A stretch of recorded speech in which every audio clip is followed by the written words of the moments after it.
kuasa untuk kita bisa memuji Tuhan, Raja di atas segala raja, Tuhan Yesus Kristus.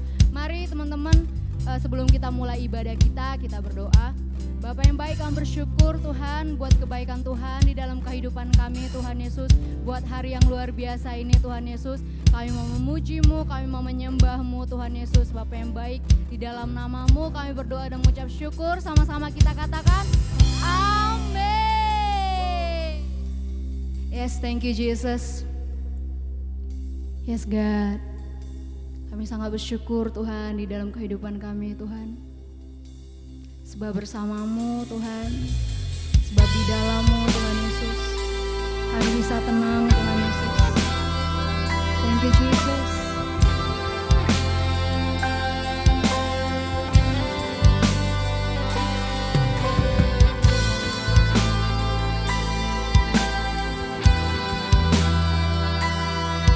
Mari sama-sama kita angkat pujian.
sings my soul, my Savior God, to thee.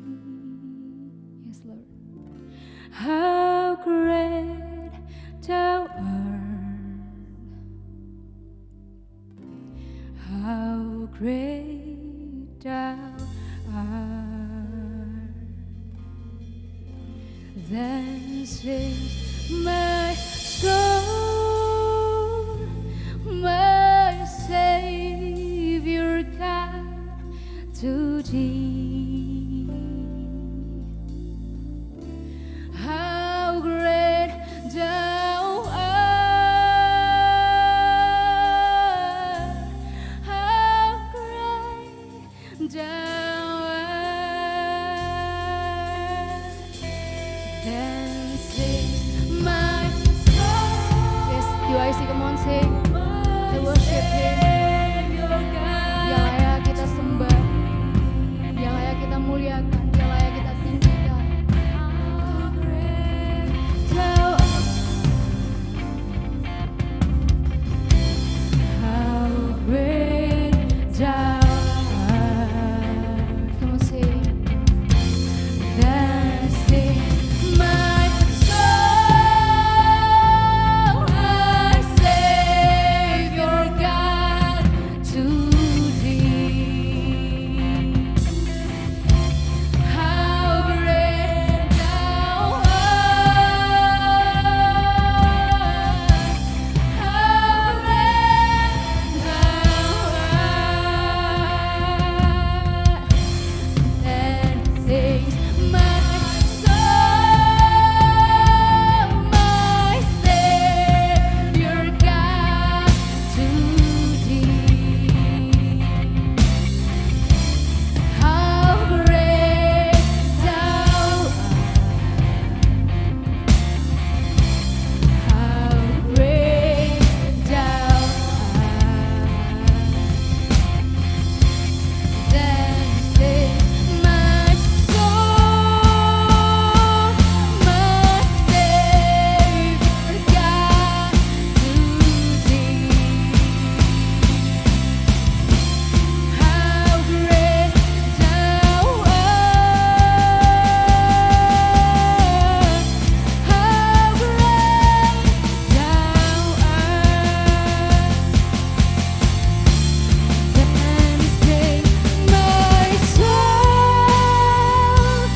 my Savior God, to thee. How great thou art, how great thou art. Then sings my soul, my Savior God, to thee. How great thou art, how great thou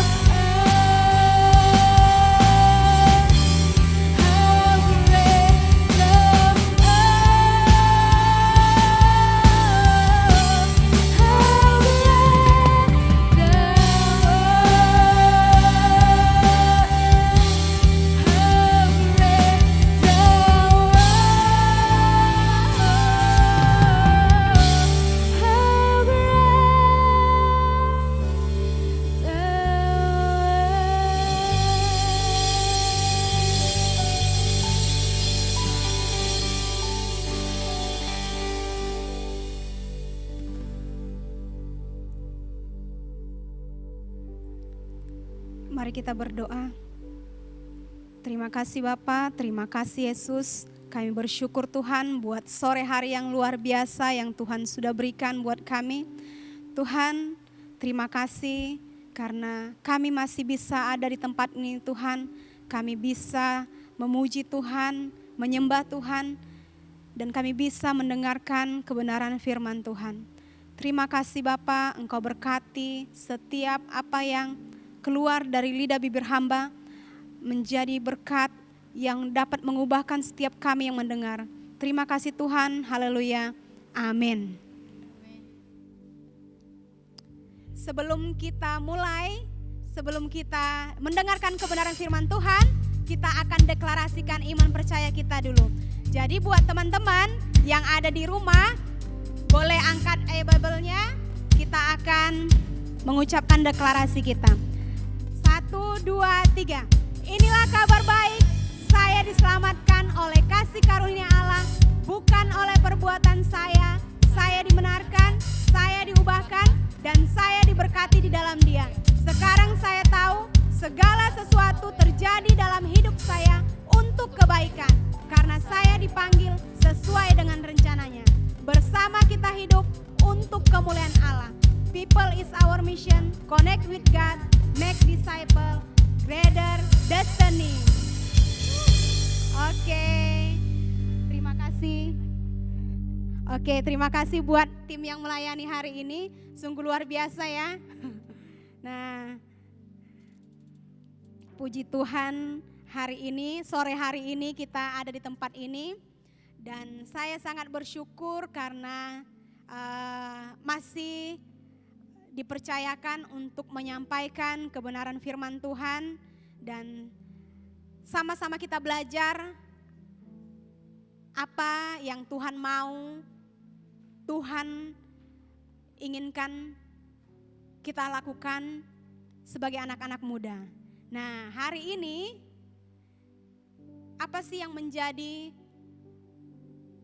sharing saya seperti itu ya. Jadi sharing saya hari ini adalah menjadi anak muda yang memiliki cara hidup yang benar. Seperti itu. Jadi cara hidup yang benar seperti apa? Nah, kita akan belajar seperti itu. Bukan saya cara hidupnya sudah benar ya teman-teman. Seperti itu ya. Jadi setiap kita mau belajar. Jadi setiap kita harus belajar menjadi pribadi-pribadi yang memiliki cara hidup yang benar seperti itu. Hari ini kita akan belajar dalam firman Tuhan. Sebelum kita mulai, saya mau membacakan firman Tuhan dari 1 Petrus 5 ayat 5-6.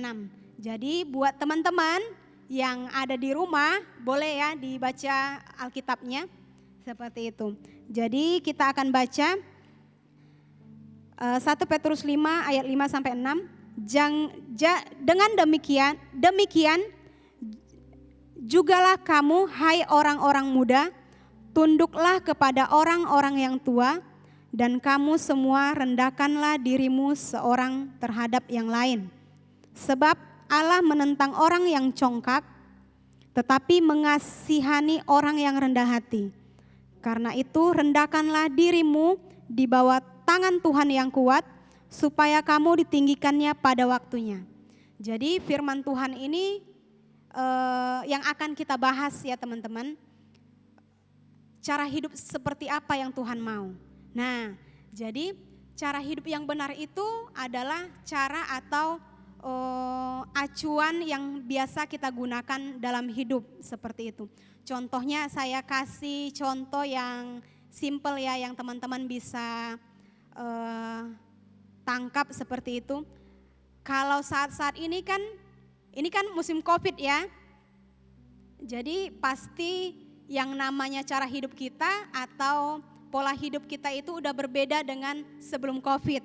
Nah, jadi kalau kita menggunakan cara hidup yang lama sebelum COVID dengan masa yang saat ini kan masa COVID ya, itu jelas kita akan inilah ya, pasti berada di rumah sakit, dirawat seperti itu. Karena kita tidak menjalani, tidak sesuai dengan cara hidup yang harus kita lakukan di masa saat ini seperti itu. Cara hidup yang kita harus lakukan di masa-masa ini adalah mengikuti prokes yang ada. Prokes itu seperti apa? Saya yakin semua sudah tahu. Contohnya ya pakai masker gitu. Jadi pakai hand sanitizer kemana-mana gitu. Bahkan mungkin ada yang orang-orang di kantor itu pakai face shield seperti itu. Jadi awal-awal COVID kemarin itu waktu kita mulai COVID itu di sekolah kita pakai face shield seperti itu. Karena memang ini ya kita semua takut dan kita tahu bahwa lebih aman kalau kita pakai face shield seperti itu. Jadi itu salah satu contoh cara hidup yang benar seperti itu. Cara hidup yang benar yang harus kita aplikasikan di masa pandemi saat ini seperti itu. Jadi kita tidak bisa lagi menggunakan cara hidup yang lama lagi. Jadi kalau dulu sebelum COVID kita nongkrong-nongkrong, dekat ngomongnya tanpa pakai masker seperti itu kan. Nah, itu aman-aman saja, biasa saja, semua orang melakukan. Tapi kalau sekarang itu dilarang, jadi jangan coba-coba seperti itu. Jadi cara hidup yang benar adalah dengan prokes yang ada. Nah, hari ini yang kita mau belajar adalah cara hidup yang benar itu adalah cara hidup yang kita butuhkan untuk menjalani kehidupan. Bukan hanya cara hidup yang benar hubungan kita dengan Tuhan, tapi juga cara hidup yang benar yang kita butuhkan untuk kita berhubungan dengan orang sekitar kita. Hubungan dengan teman kita seperti itu, hubungan dengan rekan kerja kita seperti itu bagi kita yang sudah bekerja. Dan untuk anak-anak yang masih sekolah atau kuliah, hubungan dengan dosen mungkin, dengan teman seperti itu. Jadi cara-cara hidup yang seperti apa yang kita butuhkan? Seperti itu ya teman-teman. Jadi biasanya kalau kita cara hidup itu biasanya tidak lepas dari yang namanya kebiasaan atau adat atau yang melatar belakangi kita mungkin suku kita. Jadi biasanya cara hidup kita itu lebih banyak dipengaruhi oleh kebiasaan dari rumah. Biasanya mungkin kalau orang Batak kebiasaannya seperti ini. Terus juga orang Jawa kebiasaannya seperti ini. Jadi cara hidup itu biasanya itu kita bawa, itu melekat dalam diri kita masing-masing seperti itu.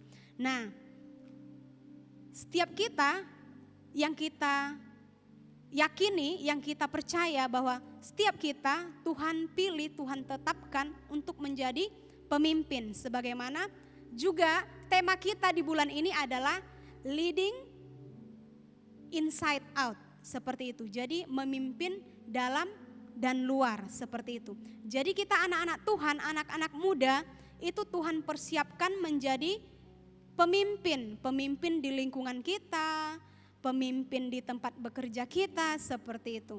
Jadi bagaimana kita bisa menjadi orang yang bisa memimpin dengan benar kalau kita tidak memiliki cara hidup yang benar. Seperti itu. Untuk memimpin orang lain itu dibutuhkan kita bisa juga memimpin diri kita seperti itu. Memimpin dalam hal apa? Dalam hal mungkin cara hidup mungkin yang namanya menghargai orang seperti itu. Berbicara dengan orang, memperlakukan orang lain dengan benar seperti itu. Nah, hari ini, sore hari ini kita akan belajar dua hal yang kita butuhkan untuk menjadi pribadi-pribadi yang berhasil di dalam aspek kehidupan kita. Nah, yang pertama itu kita akan belajar yang namanya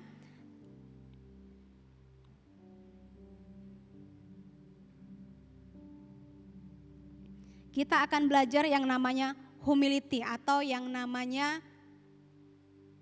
kerendahan hati.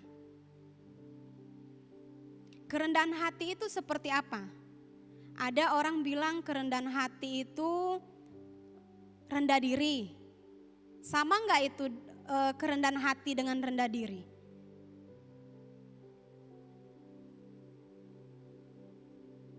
Nah, kita akan belajar ya.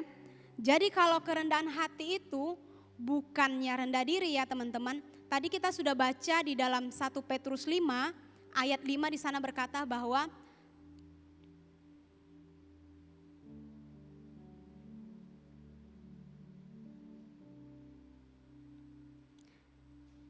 demikian jugalah kamu hai orang-orang muda, tunduklah kepada orang-orang yang tua, dan kamu semua rendahkanlah dirimu seorang terhadap yang lain. Sebab Allah menentang orang yang congkak, tetapi mengasihi orang yang rendah hati. Jadi orang yang congkak itu adalah orang yang tidak bisa menghargai orang lain, seperti itu.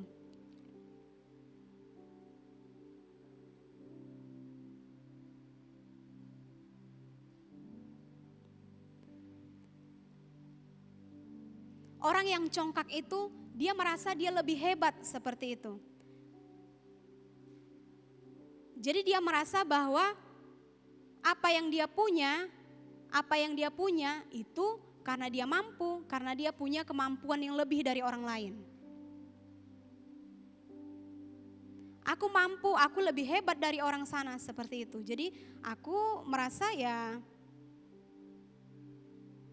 aku tidak perlu tunduk sama orang, seperti itu. Jadi kalau ada orang yang menyampaikan sesuatu, dia tidak bisa memposisikan dirinya menjadi orang yang rendah hati, seperti itu. Beda dengan orang yang rendah diri. Kalau orang yang rendah diri, dia merasa bahwa aku tidak mampu.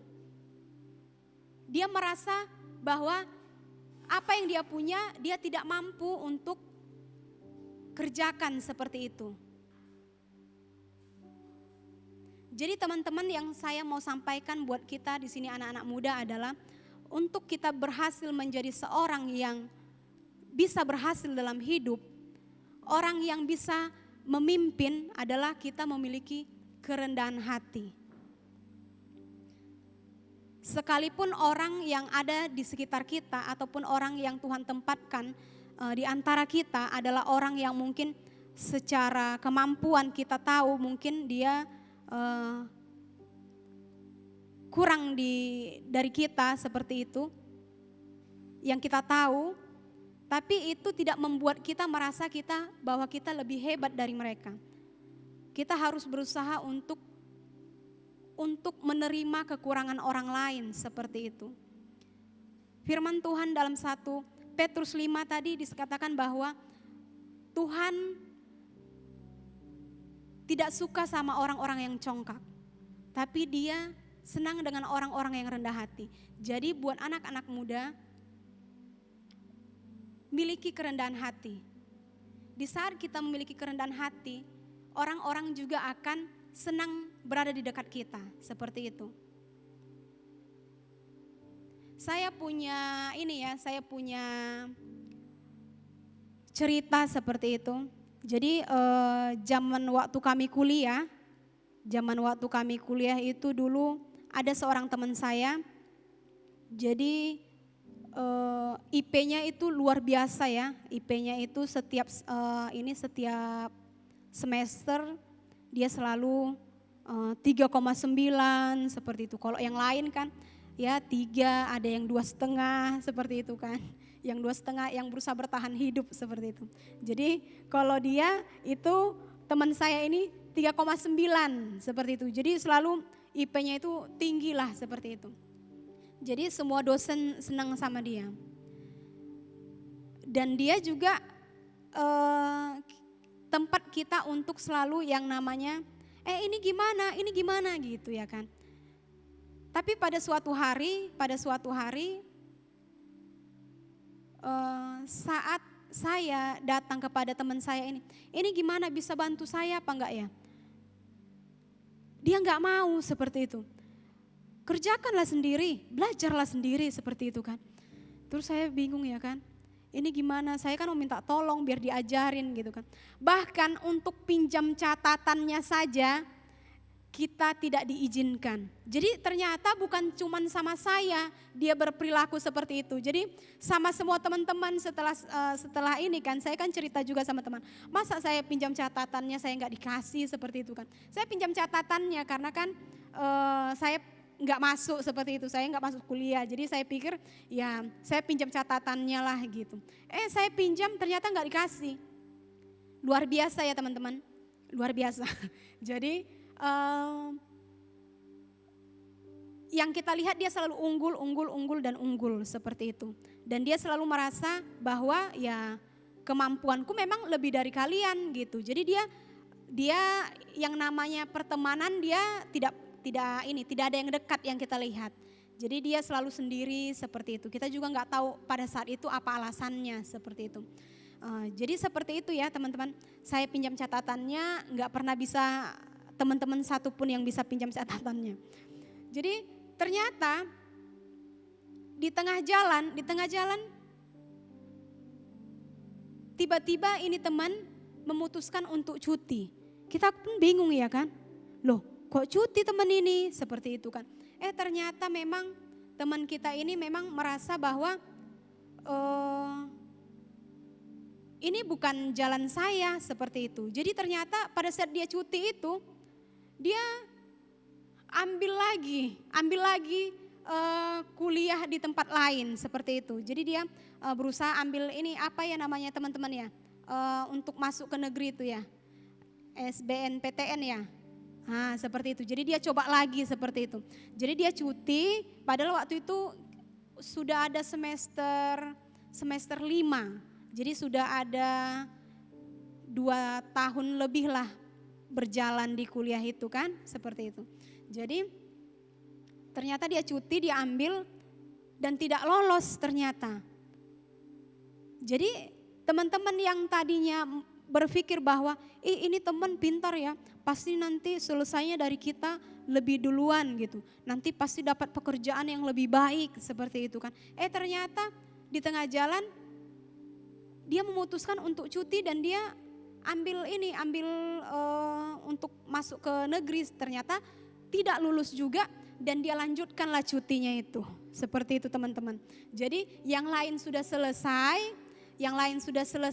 kuliah, sudah wisuda, teman-teman juga sudah bekerja, dia mulailah dari awal lagi. Bukan dari awal ya, dia lanjutkan lagi, melanjutkan semesternya yang sudah tertunda seperti itu.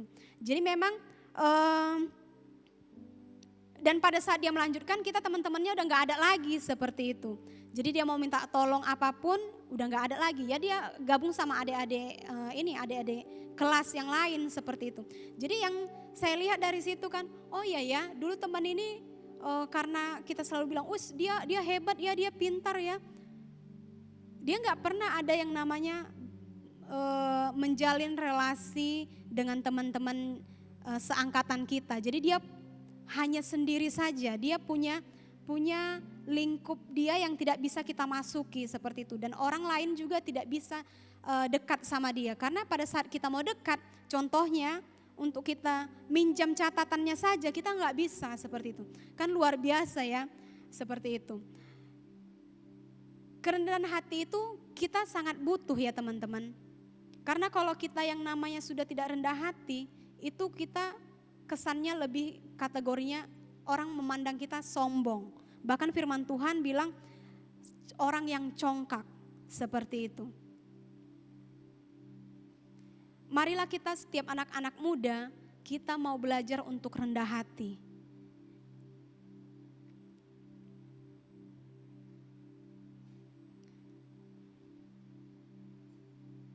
Yang kedua,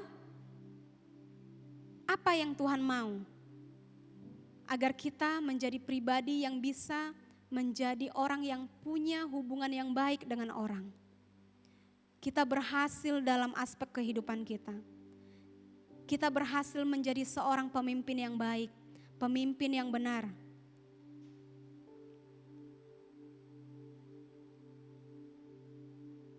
Nah, yang kedua adalah kita memiliki yang namanya menghargai atau menghormati orang lain, atau dalam bahasa Inggrisnya respect other ya teman-teman.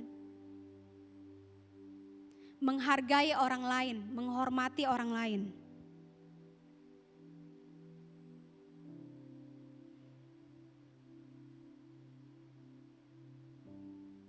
Nah, saya mau tanya sama teman-teman, kira-kira kalau kita menghormati orang lain,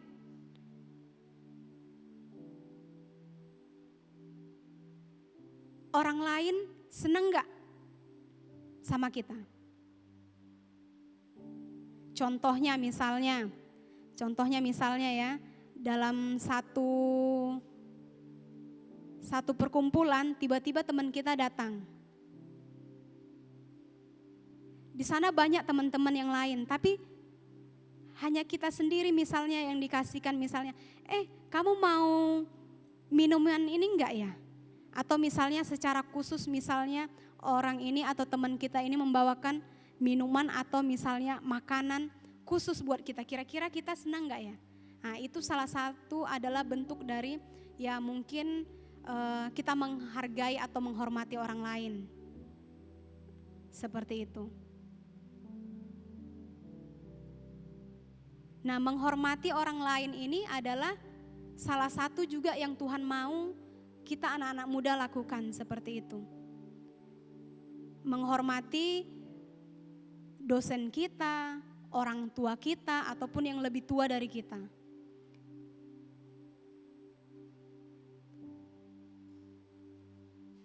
Bahkan dengan teman sebaya kita juga kita perlu menghargai atau menghormati mereka. Karena apa?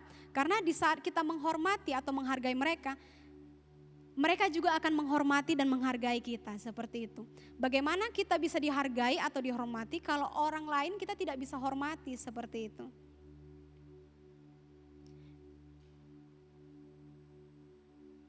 Namun satu yang perlu kita belajar hari ini adalah kita menghargai orang tua kita. Menghargai orang tua kita itu penting sekali.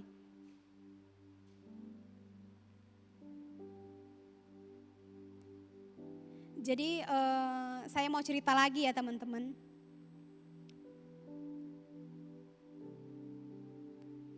Jadi ini kesaksian hidupnya Pastor Epi. Maaf ya Pastor Epi. Jadi kan saya ini kan dari SMA sampai kuliah, sampai saya kerja, saya kan bersama Tante Evi ya. Saya bilang Tante Evi, jadi Pastor Evi. Jadi bisa dibilang sedikit banyak, bukan sedikit banyak lagi ya. Banyak itu adalah pola asuh dari Pastor Evi ini buat saya. Karena saya pertama kali saya ikut Pastor Evi ini saat saya berusia waktu kelas 1 SMA, itu usia berapa ya? Usia 15 apa 16 tahun lah, seperti itu. Jadi kalau pastor ini mengajar saya, mendidik saya itu keras ya. Ala-ala militer. Ala-ala militer. Jadi memang yang saya ingat dari apa yang dia ucapkan pada saat itu adalah, Jul, kalau kamu berhasil, jangan pernah sampai sekali saja kamu buat orang tuamu menitikkan air mata karena kelakuanmu. Coba, jadi itulah yang selalu saya ingat. Jadi Pastor Evi ini selalu bilang seperti itu. Jadi Jul, aku bisa sampai saat ini itu karena aku tidak pernah buat orang tuaku menangis karena kelakuanku. Kelakuan yang maksudnya di sini kelakuan misalnya cara hidup, pergaulan mungkin ya, terus juga tingkah laku mungkin. Karena kita tahu ya kalau yang namanya anak-anak muda ya, di sini kan anak-anak muda semua ya, pastikan emosinya, keinginannya itu pasti pengen mencoba sesuatu yang baru, hal-hal yang wow misalnya, atau misalnya lihat sesuatu di sana ada yang menarik pengen dilakukan seperti itu. Jadi kadang-kadang, bukan kadang ya, kebanyakan karena kita selalu yang namanya masih muda, itu kita tidak punya filter, kita tidak punya yang namanya saringan. Jadi apapun itu kita adopsi, kita ambil semuanya, kita lakukan gitu. Jadi tanpa kita tahu itu baik buat kita, seperti itu. Jadi itu yang selalu menjadi masalah antara orang tua dengan anak remajanya atau anak-anak mudanya, seperti itu. Jadi bisa nggak kita tetap menghargai, menghormati orang tua kita? Pernah ya waktu saya kuliah itu ada teman saya bilang seperti ini. Aku mana peduli aku apa yang disampaikan orang tuaku kan tidak berpendidikan katanya gitu. Jadi dia merasa bahwa ya aku udah kuliah, aku berpendidikan. Jadi orang tuaku itu kan tamat SMA. Jadi jelas beda lah pola pikirnya, pola asuhnya dulu sama sekarang seperti itu. Jadi ngapain aku menghormati dia, ngapain aku menghargai dia, seperti itu. Jadi ada yang seperti itu. Jadi Tante Evi itu atau Pastor Evi itu selalu bilang seperti itu. Jangan sampai kamu buat orang tuamu menitikkan air mata karena kelakuanmu seperti itu. Dan puji Tuhan, bukan memuji diri, saya selalu membuat orang tua saya tersenyum.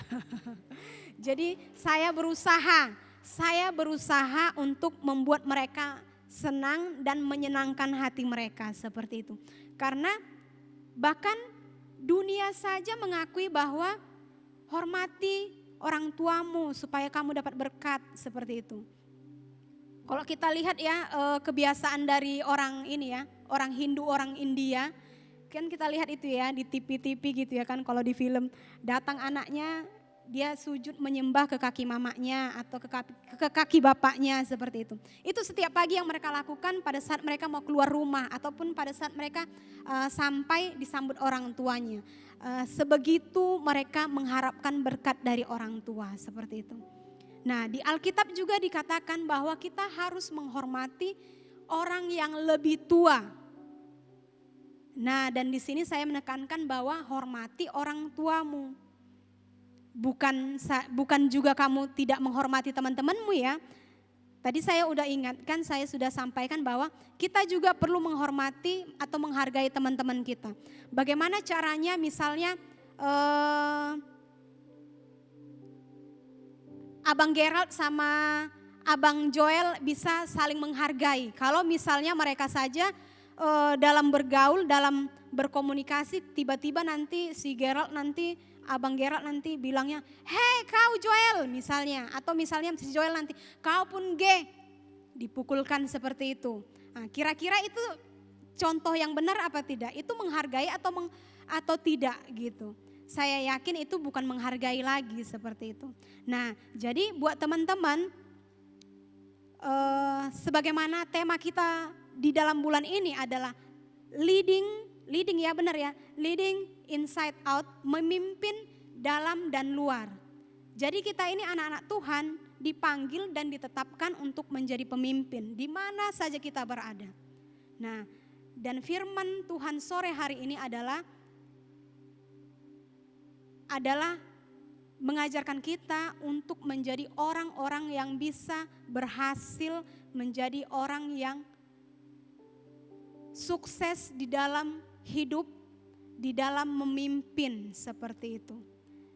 Kita punya dua yang namanya unsur yang penting atau kunci yang penting yang kita butuhkan, yaitu yang pertama adalah memiliki kerendahan hati, dan yang kedua adalah memiliki sikap yang mau menghargai atau menghormati orang lain.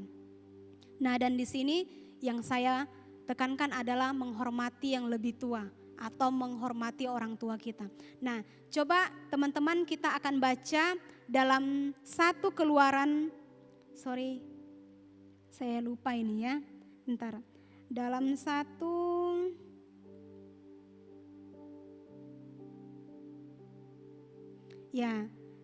dalam Keluaran 20 ayat 12. Di sini dikatakan bahwa hormatilah ayahmu dan ibumu supaya lanjut umurmu di tanah yang diberikan Tuhan Allahmu kepadamu. Jadi di saat kita menghargai atau menghormati orang tua kita, maka berkat itu juga akan sampai kepada kita. Sebagaimana yang Tuhan mau kita menjadi seorang pemimpin, seorang yang bisa membawa dampak buat orang-orang di sekitar kita. Sebelumnya kita harus bisa memimpin diri kita, memimpin untuk bisa mengalahkan yang namanya ego kita, mengalahkan yang namanya keakuan kita. Keegoan kita itu yang namanya pengen dihargai, pengen dihormati, itu keakuan kita. Jadi kita harus bisa yang namanya mengontrol itu. Kita harus bisa yang namanya mematikan keakuan kita itu. Sehingga di saat kita bisa mengontrol itu semua, maka yang namanya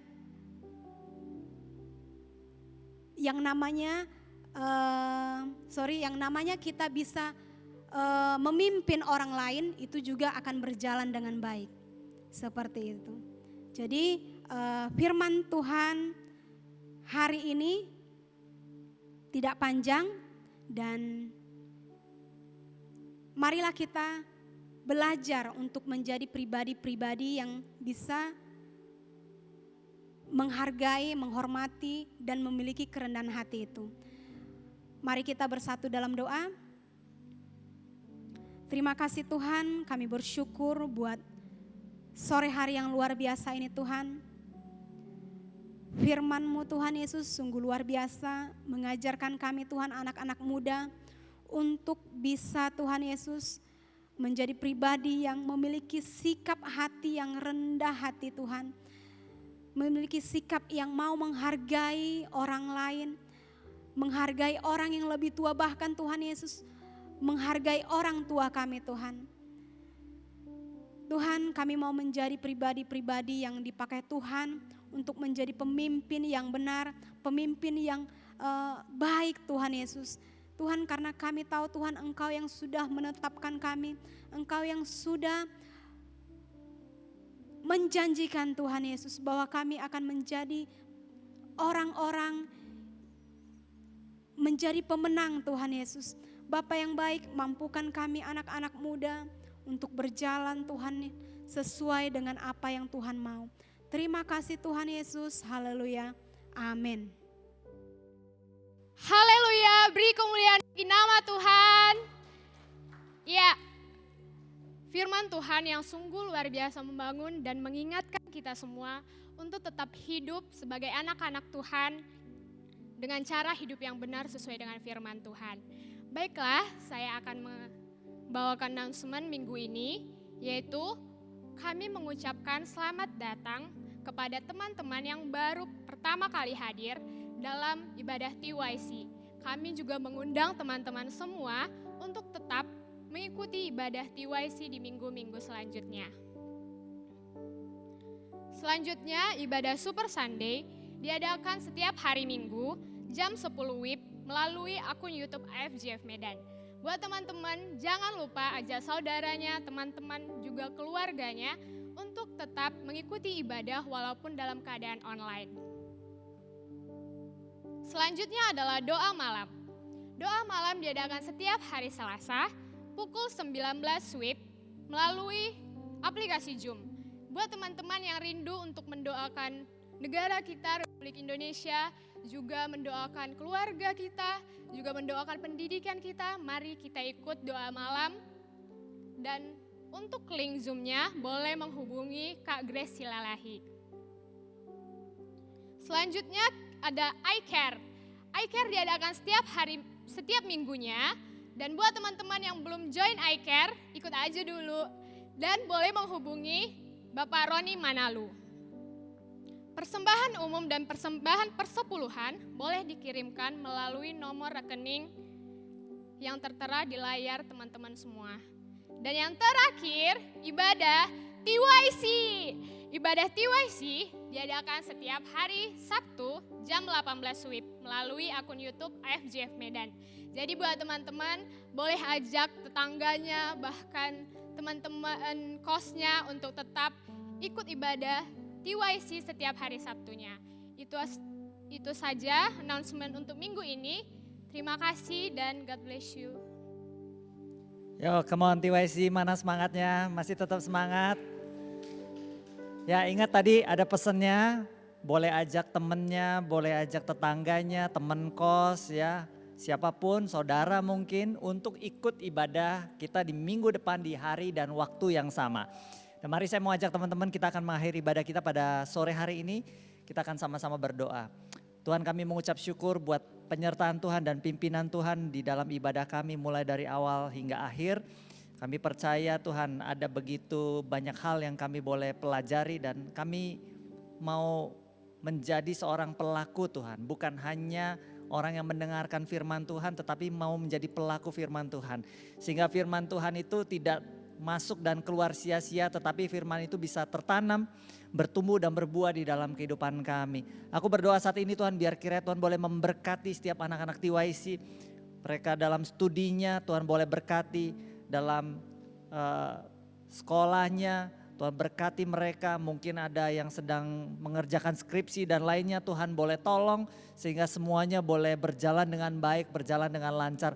Jadikan mereka juga anak-anak yang unggul di sekolah Tuhan. Kami percaya dari tempat ini akan muncul pemimpin-pemimpin yang luar biasa. Terima kasih, kami menyerahkan hidup kami ke dalam tangan-Mu Tuhan. Hanya di dalam nama Tuhan Yesus kami semua sudah berdoa dan mengucap syukur. Sama-sama kita katakan amin. Thank you TYC, sampai ketemu minggu depan. Have a nice weekend, God bless you.